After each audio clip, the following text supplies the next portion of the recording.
வணக்கம் அன்பு நண்பர்களே, நான் உங்கள் நண்பன் இளங்கோவன் பேசுகிறேன். இஸ்ரேலுக்கு அமெரிக்கா இரும்பு கவசம் அயன் கிளாட் சப்போர்ட்டை கொடுப்போம் அப்படின்னு சொல்லிட்டு அவங்க சொல்கிறாங்களே. இப்போ ஏன் நம்ம இதை பற்றி சொல்கிறோன்னா, இதுக்கு முன்னாடி தான் ஜோ பைடன் வந்து 2 தடவை வந்து பெஞ்சமின் நேத்தன்யாஹூவை பற்றி சொல்லியிருப்பார், கரெக்டாக ஹேண்டில் பண்ணல அப்படின்னு சொல்லிட்டோம்.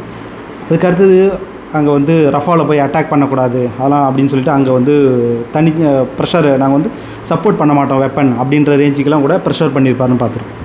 இது ஒரு பக்கம் இருக்கும்போது இந்த டைமில், அதாவது ஈரானோடைய த்ரெட் இருக்கிற இந்த நேரத்தில், அவங்களுடைய அச்சுறுத்தல் இருக்கிற நேரத்தில் இரும்பு கவசம் இருக்கும் அப்படின்னு 2 தடவை மென்ஷன் பண்ணுறாரு. ஸோ இப்போ ஏன் இந்த இடத்துல ஒரு மென்ஷன் பண்ணுறதுக்கு என்ன சொல்கிறார், இந்த ரீசன் என்ன, இவங்களால் வந்து தடுத்துட முடியுமா ஈரானோடைய அட்டாக்கை? ஸோ அப்போ இவங்க எந்த அளவுக்கு பிலீவ் பண்ணுறாங்க, கண்டிப்பாக இங்கே அட்டாக் இருக்கும் அப்படின்றத ஏன் அமெரிக்கா பிலீவ் பண்ணுறாங்க? ஈரான் கண்டிப்பாக இஸ்ரேலை தாக்கும் அப்படின்றது தான் அமெரிக்காவோட இப்போதைய கணிப்பு அப்படின்றத பார்க்குறோம். இன்னொரு பக்கம் பார்த்தோன்னா, ஜெர்மனி மேலே வந்து இஸ்ரேலுக்கு ஹெல்ப் பண்ணுறாங்க அப்படின்னு இனப்படுகொலை குற்றச்சாட்டு அவங்க மேலே வைக்கிறாங்க. இப்போ ஜெர்மனி எப்படி இங்கே உள்ள வருது, அமெரிக்காவை விட்டுட்டு ஏன் ஜெர்மனி மேலே இந்த குற்றச்சாட்டு வைக்கிறாங்க? ஸோ இதெல்லாம் பற்றி தான் நம்ம வந்து ஷார்ட்டாக இந்த வீடியோவில் பார்க்க போகிறோம். ஸோ வீடியோக்குள்ளே போகிறது முன்னாடி மறக்காமல் நம்ம சேனலை சப்ஸ்கிரைப் பண்ணுங்கள், நோட்டிஃபிகேஷனோட பெல் பட்டனையும் கிளிக் பண்ணுங்கள். இப்போ அமெரிக்க அதிபர் ஜோ பைடன் ஃபஸ்ட்டு சொல்கிறது என்ன அப்படின்னா, இஸ்ரேலை காப்பாற்றுறதுக்கு நாங்கள் எந்த எக்ஸ்டென்ட்டு வேணாலும் போவோம். ஸோ இப்போ அவங்க பாதுகாக்கிறது தான் எங்களுடைய முழு குறிக்கோள். ஸோ இப்போ சப்போர்ட் எப்படி இருக்கும் அப்படின்னா, அயன் கிளாட் அப்படின்னு சொல்கிறார், இரும்பு கவசம் வந்து அந்த பாதுகாப்பு செக்யூரிட்டி அவங்க கொடுக்கப்படும் அப்படின்னு சொல்கிறார். ஸோ அதையும் மீறி அங்கே யாராவது நீங்கள் தாக்குதல் அப்படின்னு வந்தீங்கன்னா நாங்கள் எந்த எக்ஸ்டென்ட் வேணாலும் போவோன்றது தான் அவங்க சொல்கிறாங்க. ஸோ இப்போ இந்த இடம் வந்து அவர் எதுக்காக இதை சொல்கிறாருன்னு பார்க்கும்போது, கண்டிப்பாக நம்ம ஒரு விஷயத்தை பார்க்கணுன்னா, ஈரான் வந்து அட்டாக் பண்ணும், அவங்களுடைய தூதரகத்தை வந்து இஸ்ரேல் டமாஸ்கஸ் ஆர் சிரியாவில் போய் அவங்க அட்டாக் பண்ணதுனால அதில் ஒரு 13 பேர் உயிரிழந்ததுனால திரும்பி அவங்க அந்த அட்டாக் பண்ணும் ஈரான் அப்படின்றது தான். ஸோ இப்போ ஈரானை பொறுத்த அளவுக்கு அவங்களுடைய வாதம் என்ன அப்படின்னா, எங்களுடைய மண்ணை நீங்கள் அட்டாக் பண்ணுறதுக்கு சமம் எங்களுடைய தூதரகத்தை, அதனால் திரும்பி நாங்கள் வந்து ரிட்டாலியேஷன் கொடுப்போம். அவங்க சொல்கிறது, உலகத்தில் இருக்கிற எந்த எம்பசி, அதாவது எல்லா எம்பசியும், இஸ்ரேலோட எம்பசியுமே சேஃபானது கிடையாது அப்படின்னு சொல்கிறாங்க. ஸோ இப்போ ஒரு க்ளூ என்னென்னா, எம்பசியை இவங்க அட்டாக் பண்ணலாம் அப்படின்ற ஒரு க்ளூ மாதிரி தான் இந்த இடத்துல. ஸோ எந்த எம்பசியுமே பாதுகாப்பு கிடையாது அப்படின்னு சொல்லிட்டு சொல்கிறாங்க. அதுக்கு அடுத்தது இதை ஏன் அந்த அளவுக்கு ஓரளவு எல்லாருமே அதை எக்ஸ்பெக்ட் பண்ணுறாங்க அப்படின்னா, அவங்களுடைய சுப்ரீம் லீடர் அயத்துல்லா கமேனிக்கிட்டேருந்து ஒரு தடவை இல்லை 2 தடவை இந்த த்ரெட் வருதுன்றதை பார்க்குறோம். ஸோ ஒரு நாட்டுடைய சுப்ரீம் லீடர் வந்து இந்த மாதிரி ஒரு த்ரெட்டை கொடுக்கும், அவங்கக்கிட்டேருந்து இந்த அளவுக்கு பெரிய ஒரு அட்டாக் பண்ணியே ஆகும் அப்படின்ற ரேஞ்சுக்கெலாம் அவங்க இது வரைக்கும் மென்ஷன் பண்ணி அழுத்தம் திருத்தமாக சொன்னது கிடையாது. ஸோ அதனால தான் அவங்க ஏற்கனவே ஒரு தடவை பனிஷ்மெண்ட் கொடுப்போன்னு சொல்லியிருக்காங்க. இப்போயுமே அவர் வந்து அந்த ரம்ஜான் அந்த ஈத் பண்டிகைக்கு அந்த மக்கள்கிட்ட உரையாடும் போது அவர் சொல்கிறார், பனிஷ்மெண்ட் கண்டிப்பாக கொடுப்போம். அந்த இஸ்ரேல் வந்து ஒரு விக்டு ரெஜிம், ஒரு பொல்லாத ரெஜிம் தான் இஸ்ரேலோடது, அவங்களுக்கு பனிஷ்மெண்ட் நாங்கள் கொடுத்தே ஆகணும், அது எங்களோட மண்ணிலேருந்தே கொடுப்போம் அப்படின்ற மாதிரி அவர் சொல்கிறார். ஸோ அதுக்கு ஏற்கனவே அவங்க இஸ்ரேலும் சொல்கிறாங்க, உங்கள் மண்ணிலேருந்து நீங்கள் எங்களை வந்து அட்டாக் பண்ணிங்க அப்படின்னா திரும்பி பதிலடி பவர்ஃபுல்லாக கொடுப்போம் அப்படின்னு இஸ்ரேலும் சொல்கிறாங்க. ஸோ இப்போ இது ஒரு பக்கம் இருக்கும்போது தான் இந்த இடத்துல அமெரிக்கா உள்ளே வராங்க. என்னென்னா, நாங்கள் இந்த ரீஜியனில் இவ்வளோ சோல்ஜர்ஸ் எல்லாம் வச்சுக்கிட்டு நாங்கள் வந்து ஒரு அமைதியாக இருக்க மாட்டோம், வேடிக்கை பார்க்க மாட்டோம், ஓரம் நின்று வேடிக்கை பார்க்குறதில்ல. ஏன்னா இதே ஈரான் வந்து ஒரு டைம் சொல்கிறாங்க, இப்போ ரீசெண்டாக ஒரு 1 வீக் முன்னாடி, அமெரிக்கா இதில் உள்ளே வராதிங்க, நீங்கள் ஓரம் போங்க, ஸ்டெப் அவே அப்படின்னு சொல்லிட்டு சொன்னாங்க. ஸோ இப்போ அதை தான் இவங்க வந்து இப்போ பதில் என்ன மாதிரி சொல்கிறாங்கன்னா, நாங்கள் ஓரம் நின்று வேடிக்கை பார்க்குற பிளேயர் இல்லை, இரும்பு கவசம் மாதிரி இங்கே வந்து ஃபுல் ப்ரொடெக்ஷன் நாங்கள் தான் கொடுப்போம் அப்படின்னு இவங்க சொல்கிறது. எதுக்குன்னா, ஈரான் வந்து அட்டாக் பண்ணக்கூடாது, அவங்கள வந்து இதிலேருந்து திசை திருப்பணும் அப்படின்றதுக்காக தான் அவங்க இந்த மாதிரியான ஒரு ஸ்டேட்மெண்ட்டை அங்கே கொடுக்குறாங்கன்றதை பார்க்குறோம். ஸோ இது மட்டும் இல்லாமல் அவங்க டிப்ளமேட்டிக்காக பார்த்திங்கன்னா, அங்கே இருக்கிற எல்லா அரபு நாடுகளுடைய ஃபாரின் மினிஸ்ட்ரியும் வச்சு ஈரான் கூட பேசுகிறாங்க, இந்த அட்டாக் இப்போதைக்கு பண்ண வேணாம் அப்படின்னு சொல்லிட்டு. ஸோ அப்படின்னு சொல்கிறாங்க. இன்னொரு பக்கம் அவங்க கிளியராகவே, நாங்கள் இங்கே இருக்கிறோம், எங்களை தாண்டி நீங்கள் அங்கே அட்டாக் பண்ணிங்கன்னா நாங்கள் திரும்ப ரிட்டாலியேட் பண்ணுவோம்னு சொல்லிட்டு. ஏன்னா எந்த மாதிரியான அட்டாக் இருக்குன்னா, சைபர் அட்டாக் அப்படின்னா அதை ஈஸியாக அமெரிக்கா அதை வந்து முறியடிச்சிடுவாங்க, அவங்களுக்கு டெக்னாலஜியில் தெரியும் அவங்களுக்குன்ட்டு. ஸோ இதே ஒரு மிசைல், அதுக்கடுத்தது இல்லை ட்ரோன் வச்சுன்னா அதையும் வந்து அயன் டோம் மற்றதெல்லாம் வச்சு அவங்க தடுக்க பார்ப்பாங்க. ஆனால் அந்த அயன் டோம் வந்து பார்த்தோம்னா, அந்த அக்டோபர் 7 பெரிய அளவு மிசைல் வரும்போது அந்த அயன் டோமால் தடுக்க முடியாது, ஏர் டிஃபென்ஸ்னால் தடுக்கிறது கொஞ்சம் கஷ்டமாக இருக்கும்.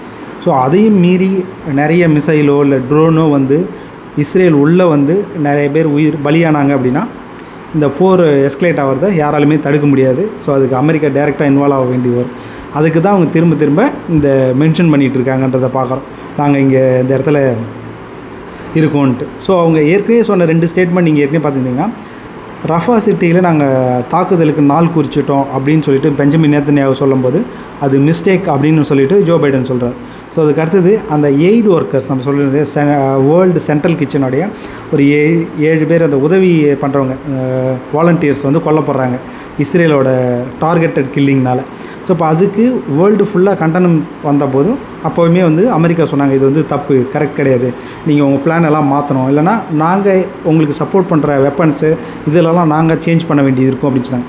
ஸோ இப்போ இந்த 2 இன்சிடென்ட்டையும் வச்சு எல்லாருமே சொன்னது என்னென்னா, கொஞ்சம் கொஞ்சமாக டீவியேட் ஆகிறாங்க அமெரிக்காவும் இஸ்ரேலும் அப்படின்னு சொல்லிட்டு. ஆனால் இப்போ உங்களோட ஸ்டேட்மெண்ட் அது என்ன தெளிவாக்குதுன்னா, என்ன நடந்தாலும் அவங்க இஸ்ரேல் சைடு அது ஃபுல் ப்ரொடெக்ஷன் கொடுக்குறாங்கன்றது தான் அவங்களுடைய இந்த ஸ்டேட்மெண்ட் காட்டுது. ஸோ இப்போ ஈரானை இந்த அட்டாக்லேருந்து கொஞ்சம் தள்ளணும், ஸ்டாப் பண்ணணும் அப்படின்றதுக்காகவும் பார்க்குறோம். ஸோ நம்ம இன்னொரு விஷயத்தை சொன்னோம், என்ன அப்படின்னா, ஜெர்மனி மேலே இனப்படுகொலை இன்டர்நேஷ்னல் கோர்ட் ஆஃப் ஜஸ்டிஸில் நிகார்குவா அப்படின்ற ஒரு நாடு, அவங்க சென்ட்ரல் அமெரிக்கன் நாடு, அவங்க வந்து சொல்கிறாங்க. ஸோ இது என்ன அப்படின்னு பார்த்தோன்னா, அதாவது ஒரே சமயம் வந்து காசாவில் இருக்கிற மக்களுக்கு மனித உரிமை, அந்த சாப்பாடு, இந்த மாதிரி ஹியூமனிடேரியன் எய்டு கொடுக்குறாங்க. இன்னொரு பக்கம் பார்த்தோன்னா இஸ்ரேலுக்கு குண்டு கொடுக்குறாங்க, பாம், அதை வச்சு தான் அவங்க அட்டாக் பண்ணுறாங்க.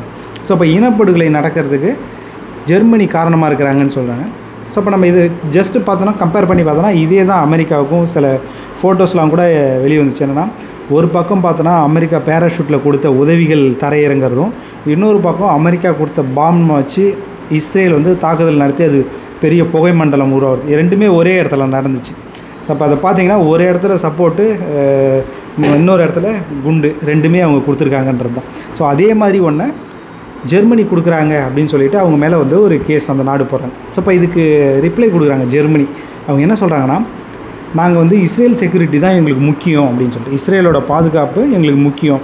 ஏன்னா ஹிஸ்ட்ரியில் நாங்கள் அந்த மாதிரியான ஒரு தப்பை பண்ணியிருக்கோம் இஸ்ரேலுக்கு, அந்த ஹோலோகாஸ்ட் அப்படின்றது நிறைய பேர் கொத்தா, அதனால் வந்து லட்சக்கணக்கான பேர் ஹிட்லரால் உயிரிழந்திருக்காங்க. ஸோ அப்போ அதை சரி பண்ணுறதுக்காக இவங்களோட செக்யூரிட்டி எங்களுக்கு முக்கியம், அவங்களுக்கு நாங்கள் சப்போர்ட் பண்ணோம், அது வந்து எங்களுடைய கோர் முக்கியமானது அப்படின்னு சொல்லிட்டு ஜெர்மனி சொல்கிறாங்க.